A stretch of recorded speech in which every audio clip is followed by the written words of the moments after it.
একটা সন্তান বাবার গায়ের গন্ধ ছাড়া বড় হয়ে যাচ্ছে। আমি আসলে সবসময় যে কথাটা বলি প্রবাসীদের, বিশেষ করে মিডল ইস্টে যারা থাকেন, আপনাদের জন্য একটা সুবিধা আছে, গ্রিন কার্ড টার্ড পেয়ে আপনারা ওইখানকার বাসিন্দা হতে পারেন, কিন্তু বিশেষ করে যারা মিডল ইস্টে থাকেন তাদের তো কোনো একদিন ফেরত আসতেই হবে। সেই ক্ষেত্রে তাদের জীবনটা ঈদ চলে যায়, তাদের বাচ্চারা বড় হয়ে যায়, কিন্তু তারা পরিবার থেকে বিচ্ছিন্ন থাকে।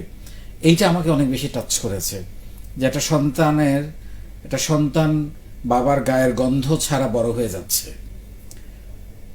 বাবাকে বাবা না ডেকে এসে বড় হয়ে যাচ্ছে, বাবার থেকে তো কিছু আদর্শ শেখার আছে তার, সেটা না শিখে সে বড় হয়ে যাচ্ছে।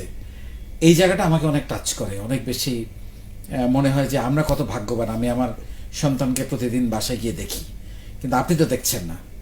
সো সেইটা মাথায় রেখে আমি বলেছি যে আপনারা ফিরে আসেন, কিন্তু একটা ব্যবস্থা আগে করে নিয়ে তারপরে ফেরত আসেন। এবং সেইখানে অনেকেই এখন আপনার মতো আরো অনেক উদাহরণ আমাদের এখন আছে যারা ফেরত আসা শুরু করেছে, নিজস্ব একটা ব্যবসা তৈরি করে ফেলেছে, এবং করোনায় কাউকে বাধ্য করেছে এবং সেই জায়গায় ফ্যাসিলিটেট হয়েছে। Thank you so much.